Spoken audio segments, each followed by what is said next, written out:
Here's a fact. The derivative of sine is cosine, and the derivative of cosine is minus sine.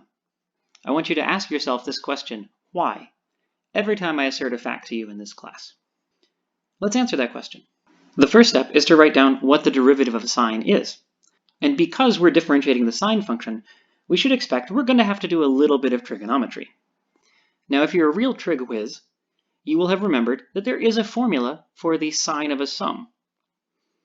Here it is. Maybe you didn't remember the formula, but you at least should remember that there is one. Let's apply that formula here. That looks a little bit messy, but we can clean it up. Now notice that in each one of these terms, there's something that doesn't depend on h at all. By the rules of limits, that's a constant as far as h is concerned, so it comes out. Now the limit of sine h over h as h goes to 0 is one of those formulas you should get a tattoo of. So much for the second term.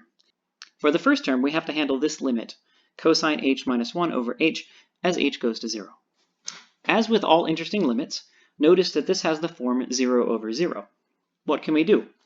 Again, we have to remember cosine is a trig function, so let's think about some trigonometry.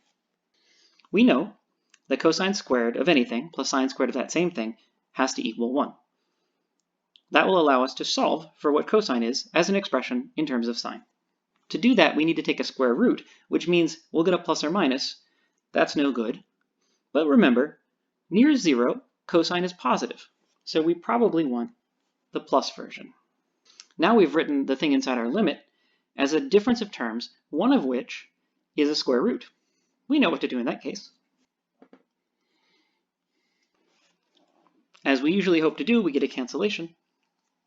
And now I observe that I've got sine of h squared on top and only an h on the bottom.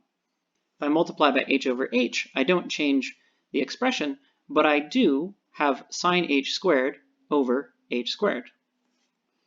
And that's what allows me to continue the process of computing the limit. Since each of these factors has a limit, we can write the limit of the product as the product of the limits. Now notice that that square can come inside or outside the limit, and we know that the limit as h goes to 0 of sine h over h is 1. The limit that we're left with has no trouble with direct substitution. It's very easy to compute that limit.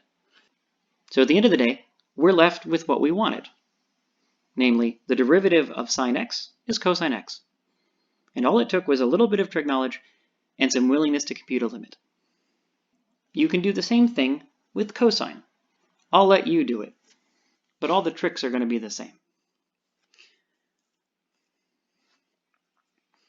Now that we know the derivative of sine and cosine, we can find the derivatives of all of the other trig functions because we can express them in terms of sine and cosine. For example, tangent is sine over cosine, so we can compute its derivative using the quotient rule. After a little bit of trigonometry, we get 1 over cosine squared x, which we could also think of as secant squared x. Again, I'll let you compute the derivative of the remaining 3 trig functions.